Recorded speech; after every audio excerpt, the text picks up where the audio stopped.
The arena of Virex Prime was not built for spectacle. It was built for judgment. Suspended in orbit around a dying blue star, the Colosseum stretched for kilometers in every direction, an iron ring etched with the scars of countless civilizations that had been tested and erased. Every dent, every scorched mark on its inner walls told a story of arrogance meeting extinction. Tonight, another species would be measured. And likely it would fail.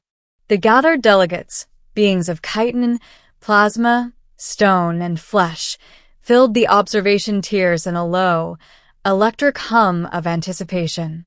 At the center of the arena stood a single figure, a human. She looked unimpressive. Commander Alara Voss stood with her hands clasped behind her back, her posture calm but alert.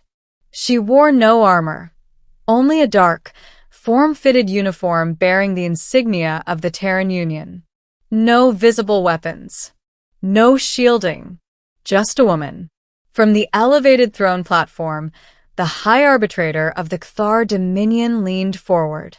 Its form was massive, an amalgamation of scaled muscle and bioluminescent veins pulsing with eerie green light.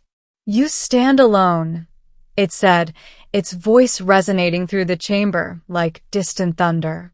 "Your species petitions for entry into the Galactic Concord. Yet you bring no fleet, no champions, no tribute." Alara didn't flinch. "We brought what was requested." A ripple passed through the audience. The arbitrator's eyes narrowed. "Then you misunderstand the trial. Each species must prove dominance. You will face our apex predator. If you survive, your kind may be considered useful." A pause. "Fail," it continued, "and humanity will be classified as prey." Alara allowed herself a small, almost amused smile. "Understood." The arbitrator gestured with one massive limb. "Release it." The arena floor split open with a grinding roar, revealing a pit of darkness beneath. A low, guttural sound rose from within, something ancient, something hungry. The temperature dropped. Then it emerged. At first, it was just movement, shadows shifting against shadows. Then a massive, clawed limb hooked over the edge, followed by another. The creature hauled itself upward with terrifying grace. It was enormous, at least 20 meters long. Its body was armored in overlapping plates of blackened chitin that shimmered like oil under the arena lights. Multiple eyes, dozens of them, glowed in sickly shades of yellow and red. Its maw split open, revealing rows upon rows of serrated teeth, each one dripping with a viscous, smoking fluid. The air itself seemed to recoil from it. "This," the arbitrator announced, "is a Carvex Prime, engineered from the deadliest organisms across 9 conquered systems. It does not tire. It does not fear. It does not stop." The creature let out a scream, a sound so sharp it vibrated through bone. "Begin." The Carvex moved instantly. One moment it was coiled, the next it was a blur of motion, crossing half the arena in a single bound. The ground cracked beneath its weight as it lunged for Alara, jaws wide enough to swallow her whole. The audience leaned forward. This would be quick. Alara didn't run. At the last possible second, she stepped to the side, just enough to let the creature's momentum carry it past her. The Carvex slammed into the arena wall with a thunderous impact, sending shockwaves through the structure. Gasps rippled through the crowd. Alara turned slowly, watching it recover. "Big," she muttered. "Fast. Ugly." The creature wheeled around, its many eyes locking onto her again. This time, it circled, more cautious, more deliberate. It had learned. "Impressive," the arbitrator said. "Few survive the first strike." Alara tilted her head. "You call that an apex predator?" The insult hung in the air. A murmur spread through the stands. The arbitrator's voice sharpened. Explain. She exhaled softly, rolling her shoulders as if preparing for something far less dangerous than the monster before her. An apex predator, she said, isn't just something that kills well. The Carvex lunged again, faster this time. Alara didn't dodge. Instead, she reached to her wrist and pressed a small, almost invisible device. It's something everything else fears. The world changed. A low-frequency pulse rippled outward from Alara's position, inaudible to most of the audience, but the effect was immediate. The Carvex froze mid-charge, not stopped by force, by instinct. Its massive body trembled, claws digging into the arena floor as it skidded to a halt just meters from her. Its many eyes flickered, confusion giving way to something unfamiliar. Fear. A sound echoed through the arena, not from the Carvex, from above. A distant, echoing call, deep, resonant, and utterly alien. Every being in the Colosseum felt it, not in their ears, in their bones. Alara smiled. You wanted dominance, she said softly. She looked up. Meet ours. The ceiling of the arena began to open, not mechanically. It peeled apart, as if something beyond it was forcing its way through. Darkness spilled in, not the absence of light, but something heavier, something alive. The stars beyond were swallowed, one by one, as a massive shape descended. At first, it was impossible to comprehend. Too large. Too wrong. Then the lights adjusted, and the audience saw it. It was not a creature in the traditional sense. It had no single shape. Its body shifted constantly, like a storm-given form, vast wings or tendrils stretching across hundreds of meters, trailing wisps of shadow that dissolved into nothingness.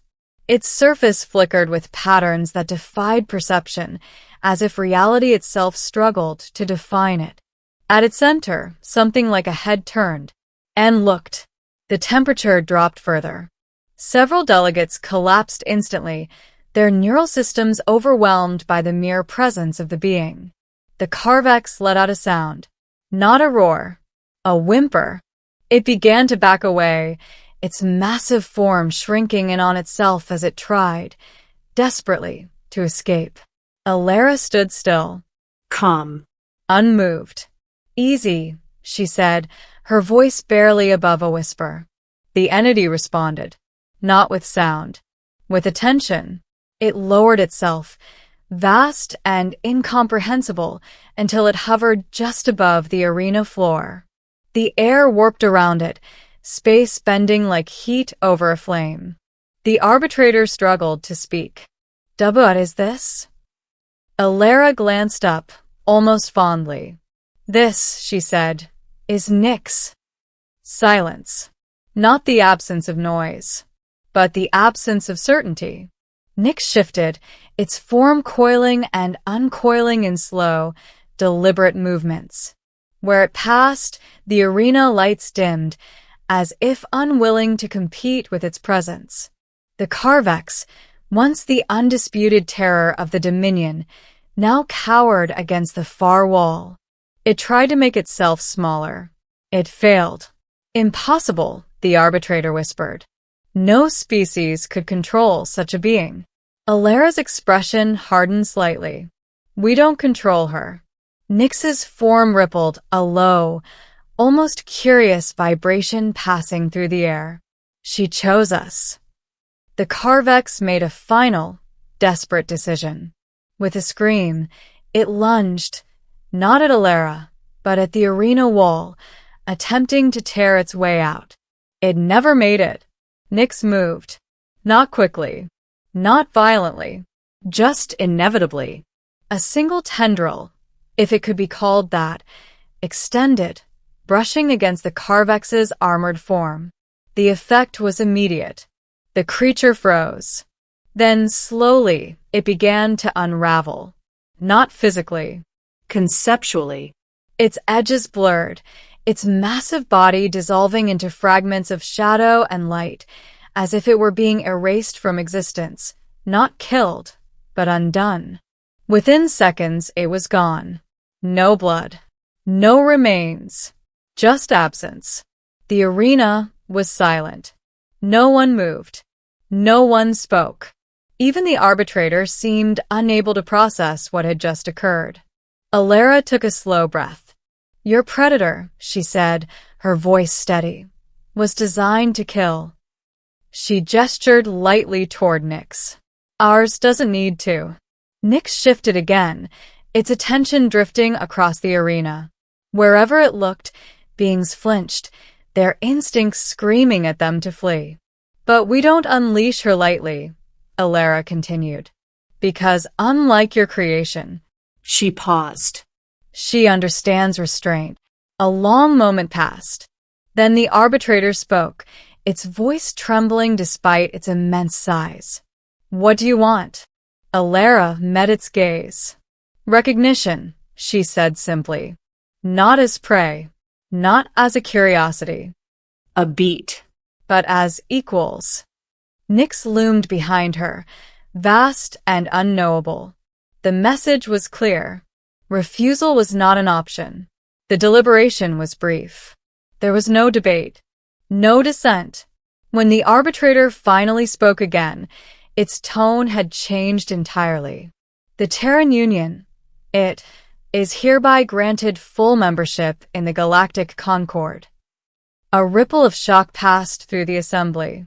Furthermore, it added, humanity is classified as a Tier 1 apex species. The highest designation, reserved for only a handful of civilizations. Alara inclined her head slightly. Accepted. The arena began to empty, delegates departing in hurried silence. No one wanted to remain in Nyx's presence longer than necessary. Alara stayed. She always did. As the last of the observers vanished, the vast entity above her began to descend further, its form condensing, shrinking, folding in on itself in ways that defied logic. Within moments, it was smaller, still large, but no longer incomprehensible. A shape emerged, sleek, shadowy, with faint, glowing patterns tracing along its surface like constellations. Nyx settled onto the arena floor with a soft, almost graceful motion. Alara stepped forward. Up close, the being felt different, less overwhelming, more familiar. You behaved, she said quietly. Nyx emitted a low, resonant hum. Approval, or perhaps amusement. Alara reached out, placing her hand against its shifting surface.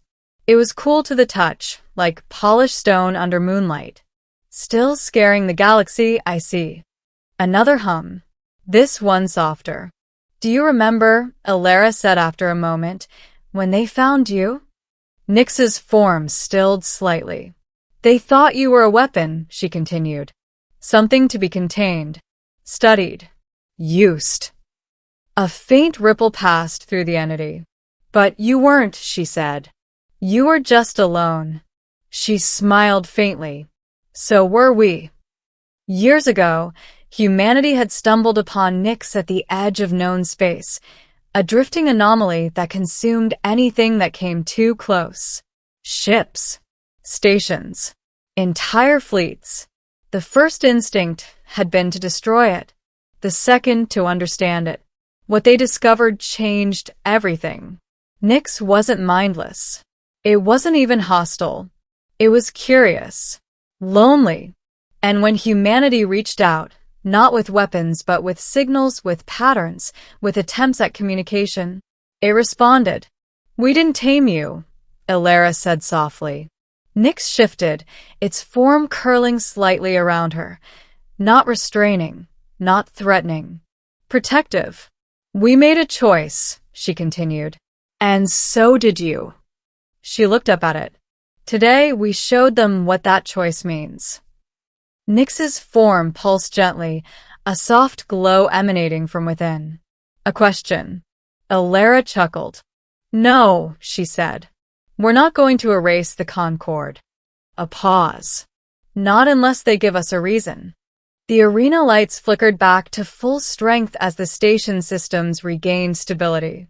Far beyond, the dying star continued its slow collapse, unaware or uncaring of the shift in galactic power that had just occurred.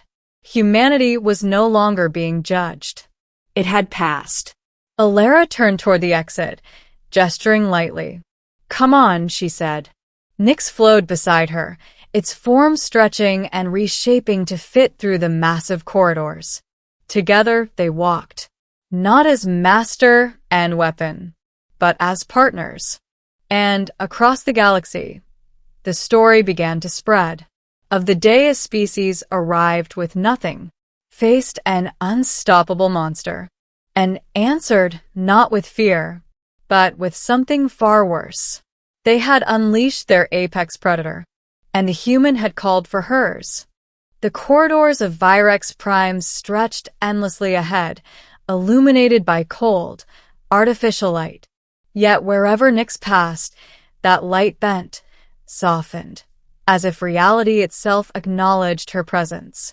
Commander Alara Voss walked at her side, steady and composed, though the weight of what had just happened pressed quietly against her thoughts. Humanity had not just passed the trial. They had rewritten it. Behind them, the arena sealed shut, locking away the memory of the Carvex Prime, once the Dominion's ultimate terror, now nothing more than a conceptual absence. And yet, Alara knew something far more important had changed. Not in the arena, in the minds of every species who had witnessed it. Far above, in the highest chamber of the station, the surviving council members gathered in emergency session. No ceremony, no pride, only fear. The entity, one of them whispered, its voice trembling. It erased the Carvex without exertion. Another spoke, its crystalline form flickering erratically. If humanity commands such beings, then no system is safe. The arbitrator remained silent for a long time. Then, finally, they do not command it. All eyes turned.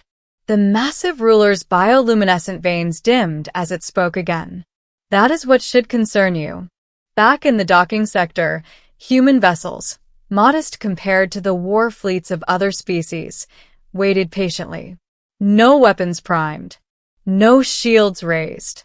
They hadn't come for war. They never had. Alara stepped onto the platform overlooking the stars, Nyx rising slowly behind her, expanding once more, her form blending with the void beyond the station. A living shadow against infinity.